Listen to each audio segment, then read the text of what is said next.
नमस्कार, तपाईँ हेर्नुहुन्छ एनिमी न्यूज। म हिमन्त अधिकारी। आज म छु विष्णु बरालजी, जो हिन्दू पुनर्स्थापना मञ्च भारतबाट यहाँले हिन्दू मुभमेन्टलाई उठाइरहनु भएको छ र उहाँको पनि चाहना छ कि नेपाल हिन्दू राष्ट्र बनोस्। त्यही विषयलाई लिएर उहाँ बहुत ही हाइपर या उहाँ बहुत ही आक्रोशित पनि भइरहनुहुन्छ। बेला बेलामा उहाँले कोसिस गर्नुहुन्छ कन्ट्रोल, तर कई बार मैले भन्छु तपाईँ खास तौरमा धेरै हाइपर हुनुहुन्छ भन्दाखेरि पनि उहाँले मेरो चाहिँ हिन्दू राष्ट्र हुँदाखेरिमा अन्तभित्रैबाट चाहिँ मलाई कलेजो दुखेर आउँछ र म हाइपर हुन बाध्य हुन्छु या जो एकदम आक्रोशित हुन बाध्य हुन्छु। त्यही भएर साथीहरूले मलाई थोडा आक्रोशित हुनुभयो भन्नुहुन्छ। त्यही विष्णुजी, तपाईँ एनिमी न्यूजमा स्वागत छ। नमस्कार।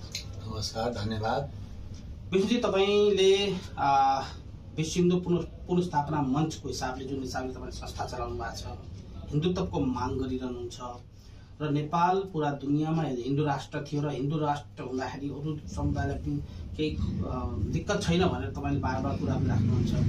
अहिले के छ, अहिले त राजा ल्याउनेको कुरा भएको छ। त त्यसो हुँदाखेरि हिन्दू राष्ट्र सहितको राजा भनेर यहाँ माग भइरहेछ र तपाईँहरूको यहाँ भारतमा बसेर के चाहना छ त्यो विषयमा बताइदिनुहोस्। यस्तो छ, अब राजा ल्याउने र यो अब जहाँ पहिला राष्ट्र संस्था हामीहरूको हिन्दूको साम्राज्य हुनुहुन्थ्यो र राजा कहिले पनि पूर्व हुन सक्दैन। सबैको मुखबाट पूर्व भनेर लेख्छन्, पूर्व भनेर गर्छन्। त्यो उनलाई मैले मेरो आग्रह छ कि उहाँले गरेर सर्च गर्नु, रिसर्च गर्नुहोस्, अनुसन्धान गर्नु र पूर्व हुन्छ कि हुँदैन। किन उहाँले राजनीति गरेर आउनुभएको होइन। उहाँले आज देशमा 43 देश छन् कि अहिले पनि राजाले चल्दैछ।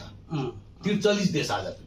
त्यसको हामीले अहिले नेतृत्व गरेर मेरो कोअर्डिनेटरमा अध्यक्षता त राष्ट्रपतिको, राजाको त्यहाँ राष्ट्रपतिको अध्यक्षता हुने हुँदैन। किन प्रोटोकलले भने यो मेजेस्टी भन्नुपर्छ, चाहे प्रधानमन्त्री पनि झुक्नुपर्छ, चाहे जो पनि झुक्नुपर्छ। किन किङ इज द किङ। त्यही भएर अहिले फोडिँदै त्यो मेरो कोअर्डिनेटरमा अहिले हामीले एउटा अक्टोबरमा गर्ने एउटा कार्यक्रम गरेका छौँ। 43 राजालाई बोलाउने, अरू जति पनि राजा छन् तिनीलाई पनि बोलाउने र त्यो हाम्रो त्यति बेला ती पुराना राजाहरू पनि बोलाउने र हामीले ती सक्रिय राजा, एक्टिभ राजा भनेको 43 कन्ट्रीमा छ। किन तिनीहरू अहिले पनि देश चलाइराखेका छन् र त्यो हिसाबले हुँदाखेरि पूर्व कहिले हुँदैन। यो म एकदम राम्रोसँग म भन्न चाहन्छु, सन्देश दिन चाहन्छु जनतालाई, युवालाई, साथीलाई, भाइलाई, सबैलाई कि पूर्व हुनै सक्दैन। किन बिल्कुल विष्णु बरालजीको भनाइ हो, पूर्व हुन्न, यो बिल्कुल सही पनि हो। किन भन्दाखेरि जुन राजाको चुनाव हुँदैन उनको पूर्व भन्ने कोही महत्त्व पनि हुँदैन। सिटमा रहे पनि नरहे पनि वो सिट गुम्मुख हुन सक्छन्, तर राजा राजै हुन्छन्।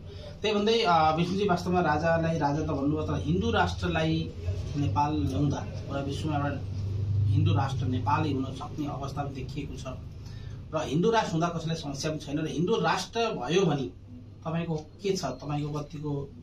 हाम्रो मञ्चको एजेन्डा साफ छ, एकदम साफ छ। अहिले जनताले साथ दिए, हामीले भोट हामीलाई चाहिएन।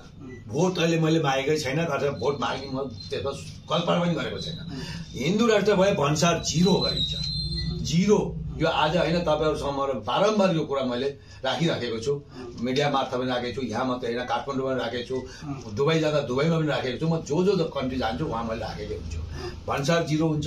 1 करोड युवा 1 महिनामा भर्ती गरिन्छ, उहीँ भर्ती हुन्छ। ठीक छ, रोजगार सुन्नु, भन्दैछु, तपाईँको प्रश्न छ, यहाँ आउँदैछु म। 1 करोड युवा भर्ती हुन्छ।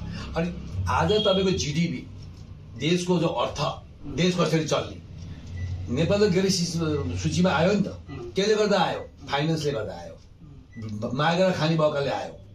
अनि आज त्यसले गर्दाखेरि हामीलाई के चाहिएको छ? देशमा अर्थ चाहिएको छ। अर्थ कसरी ल्याउने? अर्थ भनेको जिडिपी कसरी ल्याउने हामीले जिडिपी देशमा? त्यसको लागि कसले प्लान गर्ने? अब अहिलेको नेताहरूले प्लान त्यतापट्टि प्लान नगरेर उनीहरू चोर्न प्लान, कसरी ठग्ने प्लान, कसरी षड्यन्त्र रच्ने प्लान, त्यो प्लानले गर्दा कसरी हिन्दुत्वलाई बर्बाद गर्ने प्लान, यी सब प्लानले गर्दाखेरि तिनीहरूलाई अर्थको त दिमागमा घुसेकै छैन। अर्को पोइन्ट तपाईँ आउनुहोस् हिन्दुत्वमा। हिन्दुत्व भनेको के हो भन्दाखेरि मेजोरिटी इज म्यान्डेटरी। यो कपी एन्ड पेस्ट संविधान हो। मैले सुरुबाट भनेको छु, आज मैले भन्छु यसले एउटा संविधान बनाएन, त्यो पनि यहीँ बनाएर लिएर गएको, रेडिमेड लिएर गएको बनाएर। तपाईँले यदि आज जनतालाई म यो आग्रह गर्छु, सूचित हुनु सबै कि बनाएर लो भनेर दिएको हो। जस्तो अहिले मैले माला बनाएर ल्याएको हो नि, हो त्यस्तै मतलब बनाएर यो संविधान लो भनेर दिएको। अब कहाँबाट ल्याएको हो त्यो तिमीलाई सोध्नुहोस् तपाईँहरूले।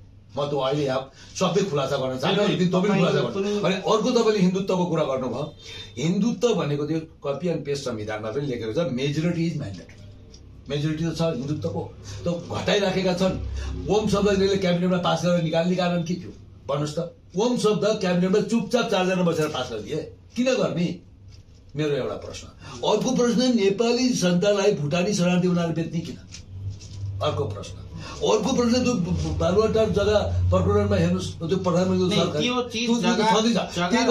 त्यो हिन्दूलाई सक्न र त्यहाँ पुरा मिसिनरी बसाउनको लागि यो गरेका छन्। तपाईँले यो किन बुझ्नुहुन्न? जहाँ जहाँ मन्दिर छ त्यहाँ त्यहाँ मिसिनरी छ, जहाँ जहाँ ऊ छ मस्जिद छ, अनि त्योको लागि किन उनको लागि त्यसले मद्दत गर्दैन, हिन्दुत्वको लागि मद्दत गर्दैन? हिन्दूको एउटा मन्दिरको लागि पैसा माग्न कोही गयो भने हुन्न भन्छ। अनि उनीहरूले वामदेव गौतम मेरो साथी एमएलए को नेता, उहाँसँग म गए, हाम्रो भेट भइहाल्छ र म एपोइन्टमेन्ट पनि मलाई चाहिन्न, म आउँदैछु भन्दा पनि पर्दैन, सिधा गरेर जाने हो म। र उहाँले मैले त्यही पुम्दीकोटको त्यो माग्नलाई त्यो महाशिव बन्दी गर्दाखेरि चन्द्रकान्त बरालजी मसित हुनुहुन्थ्यो, त्यो उहाँलाई मैले लिएर जाँदाखेरि मैले लिएर गएँ, मलाई हिन्दुत्व त हामीले केही पनि दिन्न, यो त हुँदैन उहाँले भन्नु। त्यसपछि फेरि अर्को जग्गा मैले बुझ्दाखेरि उहाँ एउटा 8 करोडमा एउटा चर्च बनिहाल्यो, त्यो सरकारले दिएछ। उहाँले सहयोग गर्नुभएको होइन, सरकारले पनि कहाँ दिने? 8 करोडमा चर्च बन्ने, 8 करोड कसले दियो? 8 करोड जनार्दन शर्माले दियो, चर्च बनाइदियो। कसले दियो? जनार्दन शर्मा, फाइनेन्स मिनिस्टर जनार्दन शर्माले। सरकार नेपाल सरकारले दियो। नेपाल सरकारले त्यो लिएकै उसलाई दिएर हामीलाई दिन पर्यो नि त, बराबर हो नि त सबैलाई। तपाईँले यो कुरा किन बुझ्नुहुन्न? जनता त सबै एकै भयो नि त। त्यो अहिले कपी एन्ड पेस्ट संविधानको हिसाबले जनता एकै भएपछि उसलाई दिएपछि हामीलाई दिन पर्यो। अनि तिनलाई किन? अनि मुस्लिमलाई कार्यक्रम गर्न पर्मिसन दिने, हिन्दूले कार्यक्रम गर्छु भने पर्मिसन छैन भन्छ सिडिओले।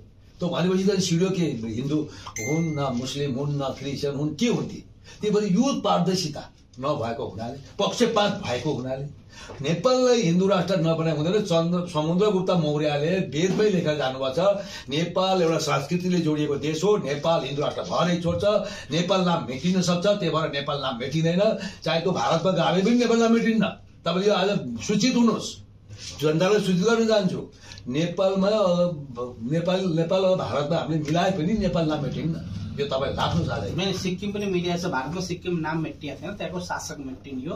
त्यहाँको जो शासक छ मुख्यमन्त्री, जहाँ एउटा प्रदेश गापिएपछि जो अहिले प्रधानमन्त्री राष्ट्रपति छन् ती मुख्यमन्त्रीमा आउँछन्, गभर्नर र मुख्यमन्त्रीमा आउँछ। त्यति फरक हो। नेपाल रहन्छ, अहिले देश देवभूमि रहन्छ, हिन्दुत्वको पहिलो राज्य हुन्छ विश्वको।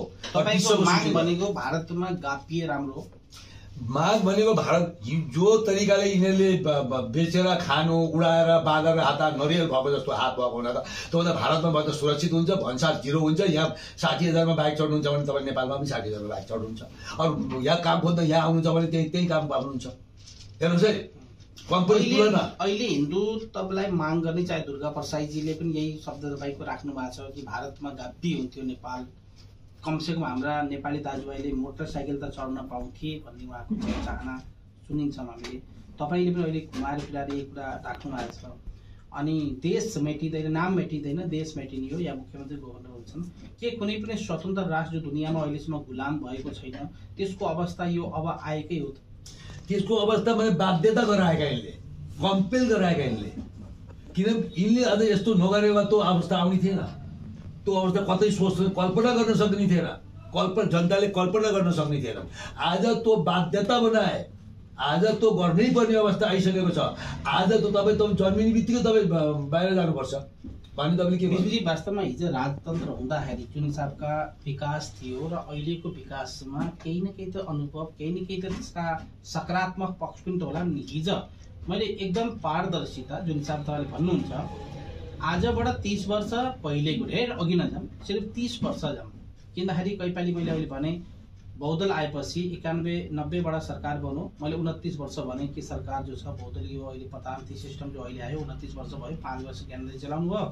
अहिले 34 वर्ष हुनुपर्नेमा 5 वर्ष ज्ञानेन्द्र सरकारको घटाउँदाखेरि 29 वर्ष लगभग यो गणतन्त्रको सरकार चलिरहेछ होइन। 2008 पछिको थियो, त्योभन्दा पहिले फेरि 2000 जब यो 90 पछिका जो त्यो हुँदाखेरि अब अहिले जो छ जुन हिसाबको फेरि पनि अब फेरि कति राजा फेरि ल्याउने भन्ने किन भएको छ भन्दा जुन हिसाबको सरकार आउन पर्ने हो, बहुमतको सरकार नआउँदाखेरि त्यहाँ समस्या छ।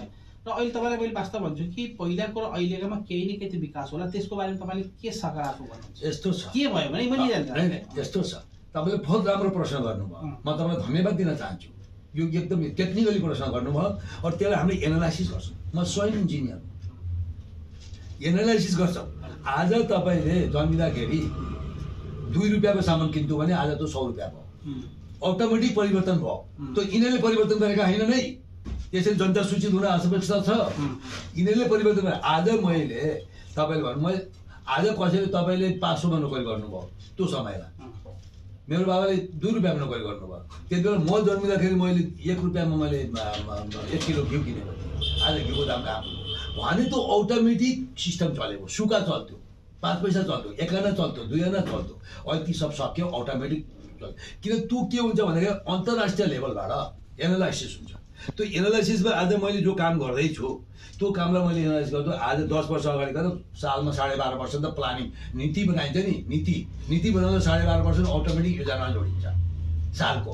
भने तपाईँ 30 वर्ष भन्नुभयो त 300% जोडियो एकदम। आज तपाईँ राम्रो कुरा गर्नुभयो, जनताले जनतासँग पुर्याउनु तपाईँले एउटा राम्रो प्रश्न सोध्नुभयो, त्यसको राम्रो मैले उत्तर दिन्छु।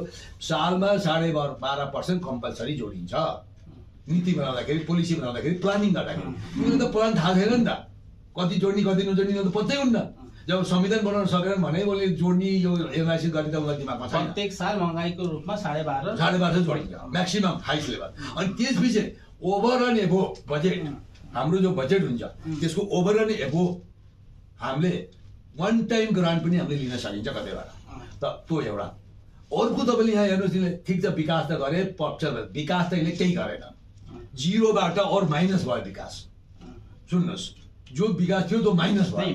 नै अब सुन्नुहोस्, अझै म तपाईँलाई भन्दैछु कि एउटा यो कुरा। अर्को कुरो के भयो भने आज तपाईँको यो भ्रष्टाचार त त्यति त थिएन नि त। त्यो भ्रष्टाचारमा जाने पैसा आज केपी ओलीको कम्बोडियामा 32.5 अरब टेलिकम्युनिकेसन यो प्रमाणित भयो। तपाईँले नाइ प्रश्न गरेको मैले सुन्नुहोस्, नै यो जति नेताले बाहिर पैसा राखे, प्रश्न खोज्न खोजेको त्यो पैसा कसले कति, हिजो पम्फादेवीको नाममा, राजाको नाममा उहाँ होटल छ, स्विजरल्यान्ड पैसा भनेर हामी सुनिरहेछौँ, त्यो केही थिएन, ननिक्लो। सुन्नुहोस् कुरा, हिजो आम आदमी पार्टी दिल्लीमा पनि यो फल्ला नेताको यति 30,000 करोड, कसैको 40,000 करोड, कसै 50,000 करोड भन्थे, अब त्यो पनि सुन्यो, केही पनि आएन। हिजो जो यो चुनावी का जो मुद्दा थे या चुनावी कुरामा प्रक्रिया भनेका हामी नै छौँ। वास्तविक के छ, स्कुल, खानेपानी, रोड या बिजुली, शिक्षा त स्कुल भयो, शिक्षा वही पाठशाला जो पनि छ, त्यो जुन हिसाबको विकास हिजो थियो र अहिलेकोमा कतिको फरक पाउनु भएको छ? कि अहिलेको सरकारले रोडमा, यातायातमा, शिक्षामा, खानेपानीमा या स्वास्थ्यमा क्या कार्य पहिलाको भन्दा केही परिवर्तन पाउनु भएको छ या पाउनु भएको छ? त्यति छैन, कोही परिवर्तन छैन। किन त्यो अटोमेटिक सिस्टम हो। तपाईँको हेर्नुहोस् है, तपाईँको सालको बजेट त आउँछ नि, बजेट छुट्टिन्छ नि त। बजेट छुट्टिँदाखेरि त्यो बजेटले 30 सालसम्म बनाइराख्ने भने त 30 सालमा कति विकास हुन्छ तपाईँले आफै भन्नुहोस् न।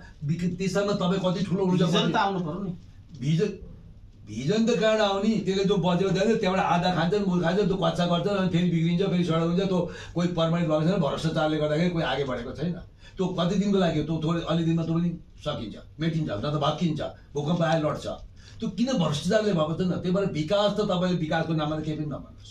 तपाईँको उमेर बढेछ त्यसरी विकास पनि बढ्छ, जसरी उमेर बढ्छ त्यसरी रेट बढ्छ, जसरी उमेर बढ्छ समय बढ्छ त्यसरी एनालाइसिस पनि बढ्छ। नेपालको आम्दानीको स्रोत के छ ल भन्नुहोस्? नेपालीको आम्दानीको स्रोत हेर्नुहोस्, यिनीहरूलाई मैले युट्युबमा भनिराखेको छु, यिनीहरूलाई त लाग्दैन के तर नेपालीको आम्दानी तपाईँलाई मैले 7 तौरमा भन्छु, जनतालाई भनेर।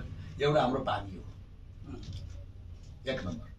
अहिले हामीले नेपाललाई मिनरल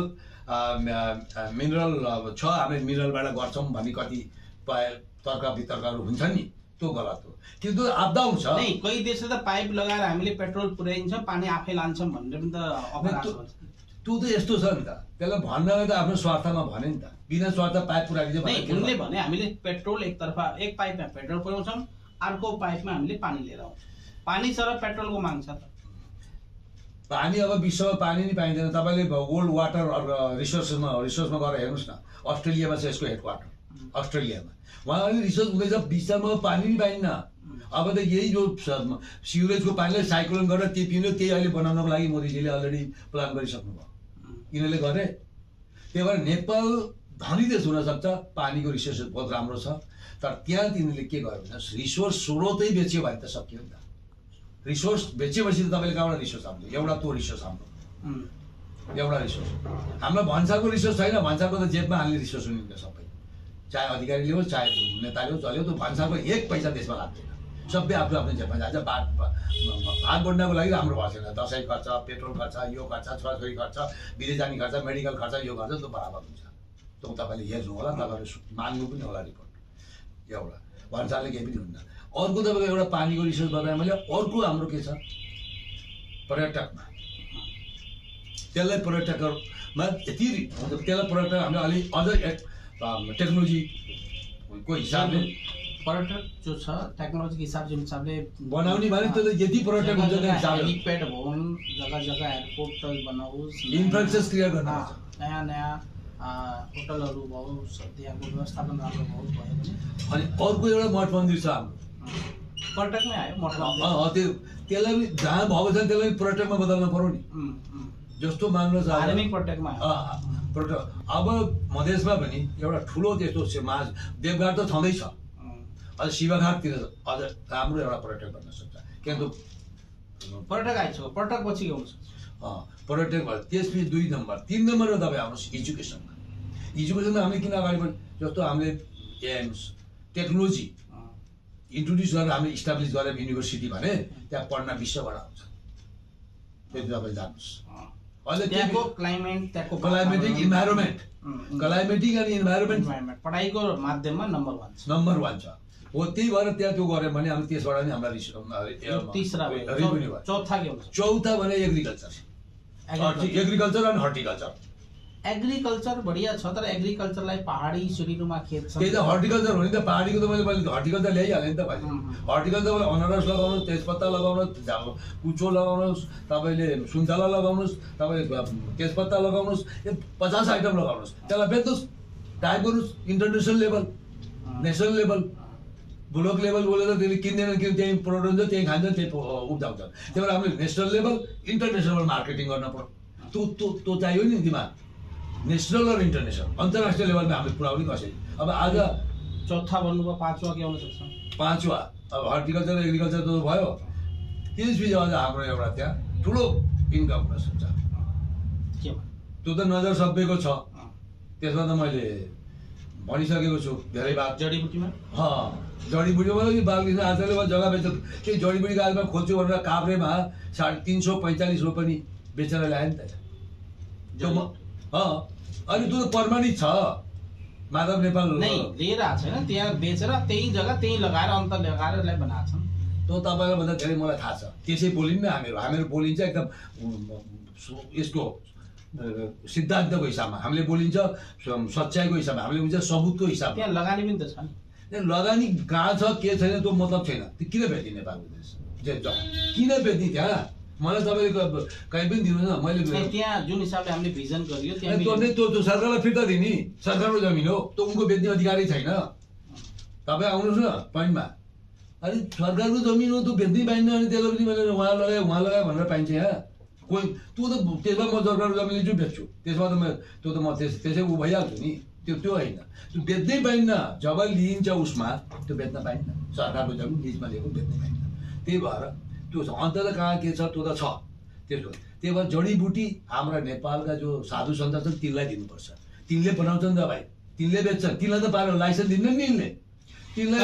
विष्णुजी तपाईँको यो थाहा होला कि खनन माफियाकै जरिए जस्तै नदी नालाको संरक्षण हुनुपर्ने हो, त्यहाँका ढुङ्गा छैनन्, त्यहाँका गिटी बालुवा छैनन्, और नदी जो छ कई मिटर तक दबिएर भाँसिएर पग्र छ, र जो कटानी मिट्टी छ, माटो जो छ, त्यो माटो पनि स्वतः जब पानी वर्षा या जुन हिसाबको बाढ आउँछ त्यसले कटान गर्दै माटो नेपालको जो छ एउटा कटानको रूपमा कम हुँदै गएको छ। त्यसलाई वास्तवमा जुन हिसाबको वातावरण बनाउनु पर्ने हो त्यो बनेको छैन। त्यसलाई इको फोरेस्टेसन भन्छ, सोइल कन्जर्भेसन डिभिजन हुन्छ। सुन्नुहोस्, फरेस्ट डिभिजन हुन्छ, सोइल कन्जर्भेसन हुन्छ, त्यसलाई इको एफोरेस्टेसन भन्छ। त्यसलाई थाहा छैन, यिनीहरू कोही पत्तै छैन, सट्टा पनि छैन यसलाई त। त्यो इको एफोरेस्टेसन भन्छ, फरेस्ट डिभिजनको अन्डरमा हुन्छ। त्यसले के भन्छ, स्टेबलाइज अफ दि ल्यान्ड, त्यो ल्यान्डलाई एकदम स्टेबलाइज गरिन्छ, मलाई भत्केर नजाओस्, बाढ नआओस्, आपदा नआओस् भनेर। अब यिनले के गरेछन् भन्दाखेरि त्यहाँ खनेका छन्, केही पाइन्छ कि भनेर, अनि त्यहाँ बेचेका छन्, माफिया लगाएका छन्। अनि त्यसले के गर्छ भन्नुहुन्छ भने त्यसले पुरा ल्यान्डस्लाइड हुन्छ। ल्यान्डस्लाइड भएपछि त सुरुर गयो भने त बोले त आपदा आउँछ नि, मान्छे पनि मर्छन्, आपदा पनि आउँछ, नोक्सान पनि हुन्छ। विष्णुजी अहिले वास्तवमा नेपाललाई अघि बढ्न भनिसक्नुभयो। वास्तवमा नेपाललाई सरकारले या इमान्दार सरकारले को आउने, कहिले आउने, कसरी लाने, त्यहाँको औद्योगिक क्रान्ति ल्याउनलाई, विकसित नेपाल बनाउनलाई, समृद्ध नेपाल, सुखी नेपालीको निम्ति चाहिँ काम हुनलाई के तपाईँले सन्देश दिनुहुन्छ र सरकारलाई बिना हाइपर राम्रो तरिकाले तपाईँतर्फ सन्देश जाओस्? यस्तो हो, नेपाललाई हेर्नुहोस्, टेक्नोलोजी जोसँग टेक्नोलोजी छ, जोसँग मिसन एन्ड भिसन छ, जोसँग एक्सपिरियन्स नलेज छ, तजुर्बा छ, जसले प्रेजेन्स अफ माइन्ड छ, प्रेजेन्स अफ माइन्ड पनि चाहियो, जो संस्कारमा छ। नेपाल देवी देवताको देश हो, त्यहाँ यस्ता यो सभ्य आएर चलाउने देश होइन। संस्कारमा जो हुन्छ ठिक छ, जति पनि संस्कारमा छन्, पाठ पूजामा त मैले गल्ती गर्न सक्दिनँ, किन मैले यो गरेपछि मैले गल्ती भुल गर्छु, मैले यसो गर्छु, मैले लुट्छु, म त्यो सपना पनि कल्पना पनि आउन सक्दैन। त्यही भएर न हाम्रो ढाँटिन्छ, बोलेपछि एक बोलिन्छ, दुई बोलिन्छ भने त्यो यस्तो व्यक्ति चाहिन्छ जसले नेपाललाई टेक्नोलोजी लिएर मोडल बनाओस्।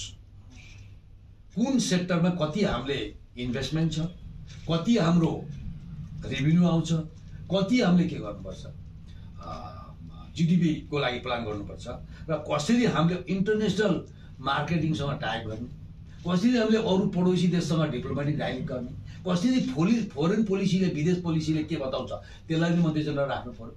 त्यसै भनेर त हुन्न, त्यो प्रेजेन्स अफ माइन्ड चाहियो, अरू नलेजेबल मान्छे व्यक्ति चाहियो, अरू जसले यसै हावामा उडेर त केही पनि हुँदैन। बिल्कुल, विश्वमा जुन हिसाबको प्लानिङ छ, विश्व जुन हिसाबले टेक्नोलोजीले गएको छ, त्यसको सबैभन्दा पहिला अर्थ चाहियो। और नेपालमा अर्थ पुरा भएपछि जो विज्ञ टेक्नोलोजी छन् तिनले नेपाललाई कुन दिशातर्फ लैजाने, चाहे तो यातायातमा हो, चाहे तो शिक्षामा होस्, चाहे कुनै पनि स्वास्थ्यमा या अरू कुनै पूर्वाधारमा विकास हुँदाखेरि त्यसलाई टेक्नोलोजीको, विज्ञ टेक्नोलोजीको आवश्यकता छ।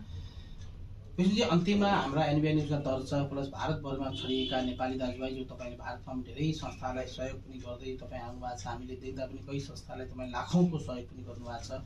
भूकम्पमा पनि तपाईँले 5 लाख रुपियाँ दान भूकम्पमा आफै निजी खर्चबाट दिनुभयो र हामीले देखेका छौँ। त्यसमा कोही दौडाए छैन, कई संस्थाले पनि हामीले यसो सहयोग गरियो भने, महासङ्घलाई पनि स्थापना गराउनमा खर्च गर्नुभयो, या जो पनि छ तपाईँका आफ्ना अन्तरात्माका पनि छन्, कोही ठाउँमा तपाईँले गरन्दरी गर्नुभयो, तपाईँलाई अहिले नै लाग्दैन कि जसलाई तपाईँले सहयोग गर्नुभयो उनीहरूले कहीँ न कहीँ तपाईँलाई अहिले थोरै कहीँ न कहीँ बाइकट या सम्झँदैन या दुःखमा या के छ कसो छ, कहीँ न कहीँ तपाईँलाई लाग्छ यस्तो? यस्तो छ, महासङ्घ बनाउने म हो, फाउन्डर म हो, यो कसैले नसोच्यो। अहिले जो भारतमा महासङ्घ छ त्यो मेरो महासङ्घ हो, बरालको महासङ्घ। अब अहिले छैन, बरालकै हो, अहिले छैन भनेर हुन्छ, म प्रमाणित गर्छु नि।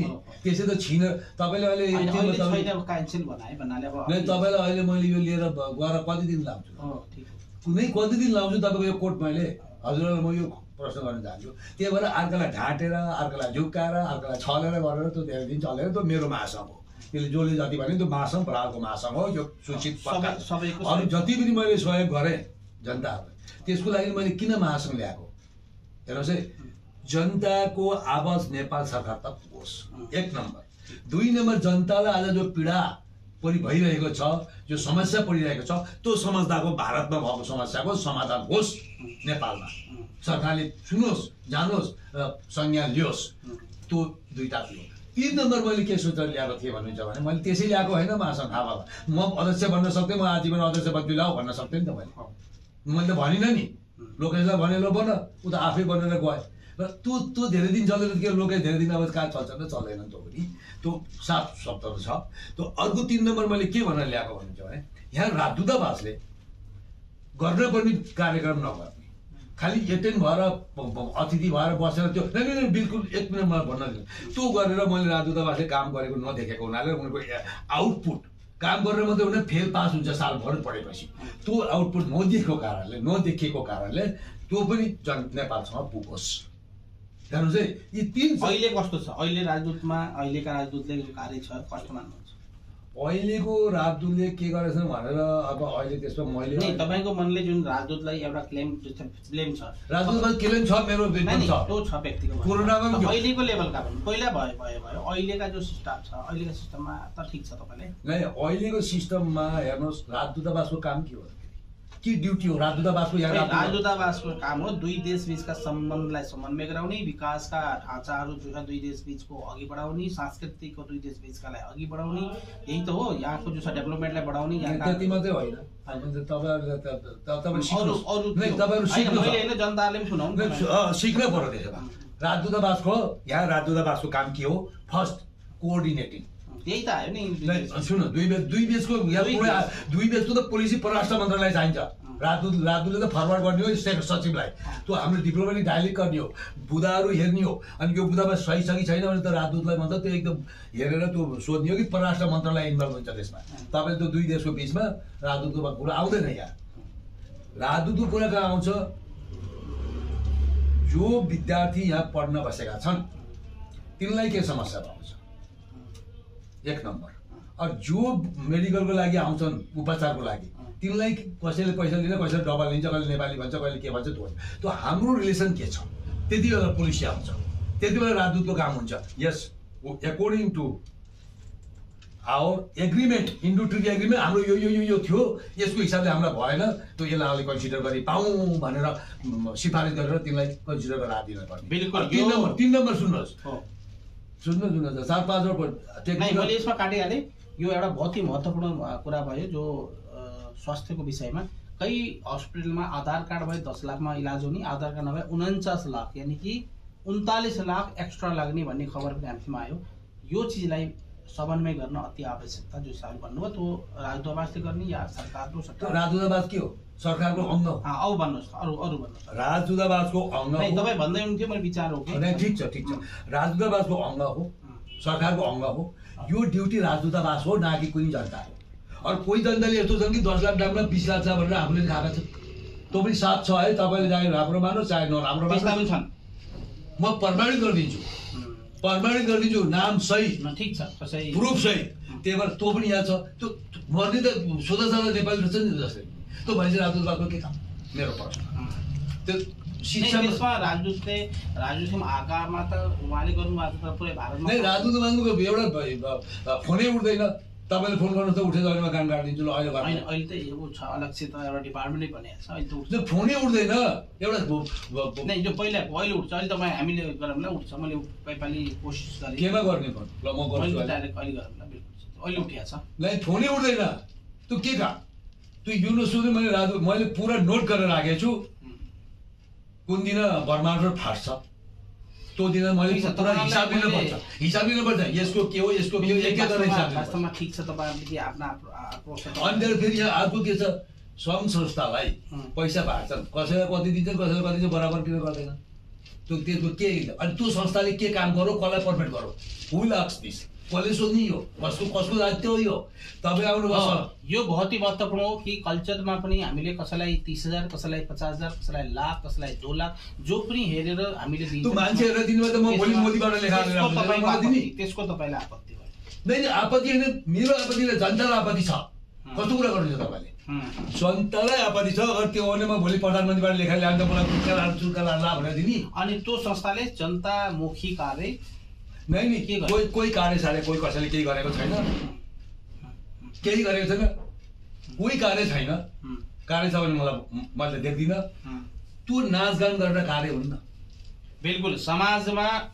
परिवर्तन ल्याउन कुनै पनि नाचगानले परिवर्तन नागरिकको जीवनलाई परिवर्तन गर्ने कुनै पनि संस्थाले कार्य गरेको छ भने त्यसलाई हामीले नेपाल सरकारलाई पनि भविष्य नेपालको पनि बन्छ जबसम्म नेपालका नागरिकको भविष्य बन्छ तबै नि कुनै पनि देशको भविष्य बन्छ यो अब्राहम लिंकनले पनि भन्थे मैले दुनियाँलाई सुधार्न सक्दिन यदि पुरा दुनिया आपसमा सुध्रियो भने हाम्रो त्यसै सुधार्नु छ बिल्कुल मैं भला त जगत भला भन्छन् बिल्कुल विशेषजी अहिले एकदम बिल्कुल हाम्रा दर्शकहरूलाई पनि हाम्रा पुरा विश्वमा रहेका नेपाली दाजुभाइलाई पनि केही सन्देश नै सानो हामीले सन्देश म यो सन्देश दिन चाहन्छु सबै दाजुभाइहरूलाई, स्पेसली युवाहरूलाई, आउनुहोस् देशलाई बनाऊ।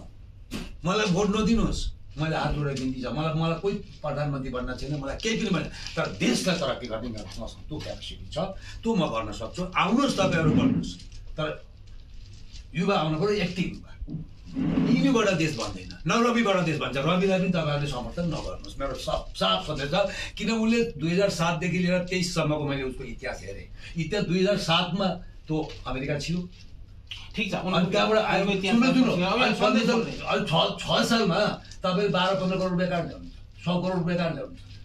मेरो प्रश्न छ नि, आज मैले पनि काम गर्छु, तपाईँले 1 महिनामा 10 लाख कमाउनु भयो, 6 सालमा कति लाख, कति करोड भयो। अनि यत्रो पैसा कहाँबाट ल्याउनु। अनि बोलेर ढाँटेर म यसो गर्छु, उसको जो भनेको थियो उसले टिभीमा हुँदाखेरि अहिले भाषा बद्ल्यो, पछि बद्ल्यो। अनि त्यहाँबाट अनि फेरि म मन्त्री बनेपछि म यसो गर्छु भने त्यहाँबाट अहिले बाहिर आएको फेरि अर्को बद्ल्यो। अहिले भाषा 3टा बद्ले, 3 भाषा बोल्नु। राजनीतिमा भने अनुसार हुँदैन नै राजनीति गर्न आउने होइन नि। हामी त देशको विकास गर्न, समाज सेवा गर्न आउने हो। समाज सेवा गर्न सक्ने भने त राजनीति समाज अबै पनि मर्ने राजनीतिमा भन्न सक्छ नि। किन हामीले पनि समाज सेवा गरेको त राजनीतिको उसमा हेरिन्छ नि त। त भनेपछि मैले पनि अन्तिममा यो भने यो काम हुन पर्यो, मलाई यो काम भयो म मेरो चित्त बुझ्छ भन्ने हिसाबको राख्नु। मेरो यस्तो हो, मलाई युवा प्रचलित हुन पर्यो देशमा, साफ सन्देशमा, अनि विश्वासी युवा, इमान्दार युवा। अरू अर्को भन्सार 0 हुन पर्यो, भन्सार 0 कसरी हुन्छ, पैसा काढाउँछ म दिन्छु, त्यो म हिसाब गर्छु। अनि अर्को देशमा फास्ट ट्र्याक डेभलपमेन्ट ल्याउनु पर्यो, जिडिपी ल्याउनु पर्यो। नि अर्थ नल्याए के गर्ने, हामीले तनखा कहाँबाट दिने। अनि मिनिमम तनखा 80,000 गर्न पर्यो। मिनिमम तनखा 80,000 नगरे नेपालमा यो महँगाइमा चल्दैन। अनि वृद्ध भत्ता पनि 20,000 गर्न पर्यो, चल्दैन। कसरी चल्छ ल भन्नुहोस् त। अनि त्यसको पैसा कहाँबाट आउँछ, टोटल बजेट हाम्रो एउटा एनालाइसिस गरौँ। अरू सिडिओलाई 40,000 दिएर जिल्ला हाक भनेर हुँदा त्यो 2 लाख रुपियाँ तनखा हुन पर्यो, ग्रेड पे हुन पर्यो। अनि त्यो एउटा मलाई चित्त बुझ्छ, किन त्यसले खाँदैन नि त। त मलाई पनि 20,000 दिएर जिल्ला हाक भनेर मलाई जोड्नु पर्यो, बिल्कुल। अनि अर्कोमा हेर्नुहोस्, पर्यटकको रूपमा हामीले इन्फ्रास्ट्रक्चर क्रिएट गर्नु पर्यो, इन्फ्रास्ट्रक्चर तयार गर्नु पर्यो। त्यसलाई अरू एकदम मोडलिङ बनाउनु पर्यो, मोडल बनाउनु पर्यो। अनि त्यसले के गर्छ, एट्र्याक्ट गर्छ। अनि हामीले त पुरा कनेक्ट गर्न, ट्याप गर्नु पर्यो नि त, सर्किटलाई ट्याप गर्नु पर्यो अल ओभर द वर्ल्ड। अरू नेपाललाई मन नपराउने देश कोही पनि छैन, चाहे त्यो मुस्लिम देश किन नहोस्। सुन्नुहोस् है, चाहे त्यो क्रिस्चियन देश किन नहोस्, मन पराउँछ। किन त्यसको इन्भाइरोमेन्ट, टोपोग्राफी, बायोग्राफी, अरू तपाईँको क्लाइमेटिक, यो सबै चिज यस्तो गड गिफ्टेड हो क्या। नेपाल त एउटा भगवान्को देन हो। त्यो भगवान्को देनलाई आज मेटाएर यिनले सत्यनाश गर्छन् भने त्यो अनि यिनीहरू आज होइन, एक दिन त कटकडा म जिउँदो रहेर भगवान्को आज रहेन कटकडा खडा त मैले गरिदिने छु। मैले बिल्कुल वचनबद्धता छ। किन भन्दाखेरि नेपाल एउटा गिफ्टेड भगवान्को देन हो, देवौँको देव महादेवको देश पनि देन हो, भगवान्कै देन हो नेपाल। तपाईँले यसरी बुझ्नुहोस्। किन पोखरीबाट स्वयम्भू भगवान् स्वयं प्रकट भएको थिए काठमाडौँमा। निय गरेका नाम को थिए, निय गरेका आदिवासी को थिए, नियावर। सुन्नुहोस् है, काठमाडौँमा निय गरेका नामले नियावरले उहाँ एउटा पोखरी थियो, कमल पोखरी, त्यो नाम कमल पोखरी थियो। त्यहाँबाट शम्भु भगवान् स्वयं प्रकट भएर त्यही भएर नेपाल देवभूमि एउटा। अर्को पाल भनेको तिब्बतीयन भाषामा धर्म। त्यतिबाट यसले गर्दाखेरि तपाईँको धेरै चिजले गर्दा नेपाल नाम राखिएको हो, एनालाइसिस गरेर। त्यो पनि राखिदिन्छ नि नेपाली, जसरी हर जग्गा छ। त्यही भएर त्यो होइन, त्यही भएर नेपाल मेटाउन गाह्रो छ। यिनले जति पनि गरून् नेपाल मेटिन, आफै मेटिन्छ नि तर नेपाल मेटिन्न, त्यो दावा छ। बिल्कुल, धेरै धेरै धन्यवाद। खास तौरमा एनबी न्युजलाई विशेष समय दिनुभयो र तपाईँ वास्तवमा बेला बेलामा आफ्नो काफी फेमस खासमा नेपालका न्युज होस्, भारतीय न्युज होस्, या तपाईँले आफैले पनि लाइभ गरेको होस्, फेसबुकमा, ट्विटरमा या कहीँ पनि आइरहनुहुन्छ र आफ्ना जो विचारहरू पोख्नुहुन्छ, जनतावाद पुर्याउनुहुन्छ। र कोसिस यो छ कि एनबी न्युजलाई पनि समय दिनुभयो। खास तौरमा हाम्रो तर्फबाट पनि तपाईँलाई धेरै धेरै शुभकामना भन्दै, खास तौरमा तपाईँको इच्छा मनोकामना पुरा भयो। सरकारले त्यो कुरालाई बुझाउन्, त्यहाँको टिमले बुझाउन्, सुनाउन्, केही न केही तपाईँका कुरा पनि लागू गराउन्, तपाईँलाई मञ्चमा पुऱ्याउन्। अनि रह्यो तपाईँको त्यो हाइपरलाई पनि, किन स्वास्थ्यलाई पनि व्यापारी हाइपर तपाईँको बेसक हुन्छ, तर मैले तपाईँलाई बनाउन सक्दिनँ भने तपाईँलाई मैले बिगार्ने अधिकार छैन भाइ। मेरो एउटै शब्द छ, त्यो त्यहाँबाट मैले आज मेरो यो 19 वर्ष वेद पढेर विद्वान उहाँलाई गुरु भन्न पर्छ भने तपाईँले हेर्नु बनाउन सक्नुहुन्न भने बिगार्न तपाईँले पनि अधिकार छैन भने म यो बिग्रेको देख्दा मलाई आत्माबाट आउँछ तर रोक्ने मैले बहुत धेरै अहिले मैले धेरै रोकेको होइन प्रश्न मैले धेरै रोकेँ किन मेरो आत्माबाट त भित्र त उठिराखेको छ नि त त्यही भएर यस्तो छ म पनि तपाईँहरूको एनबिआईतिर आउनुभयो हामीलाई मलाई 2-4 शब्द राख्नको लागि तपाईँले मौका दिनुभयो अवसर दिनुभयो र जनतासँग पुर्याउनको लागि तपाईँहरूले एउटा पहल बनाउनु भयो त्यसको लागि तपाईँको टिमलाई धन्यवाद दिँदै सम्पूर्णलाई हार्दिक मङ्गललाई शुभकामना दिँदै यो हाम्रो नवरात्र चलिरहेको छ आज चतुर्थी पञ्चमी एकै दिन थियो आज थियो त आज त्यसको पनि हाम्रो पूजापाठ चलिराखेको छ अखण्ड चलिराखेका छन् र सबैले हाम्रो तर्फबाट सम्पूर्ण टिमबाट नेपाली दर्शक समाजको टिमबाट एडभाइजरी बोर्डिङबाट सबैबाट साधु सन्तबाट म तपाईँहरूलाई नै हार्दिक मङ्गललाई नमस्कार शुभकामना दिन चाहन्छु र बिदा पनि दिन्छु तपाईँहरूले 1-2 शब्द राख्न दिनुभयो जनतासँग पुर्याउन मौका दिनुभयो अवसर दिनुभयो त्यसको लागि धेरै धेरै धन्यवाद।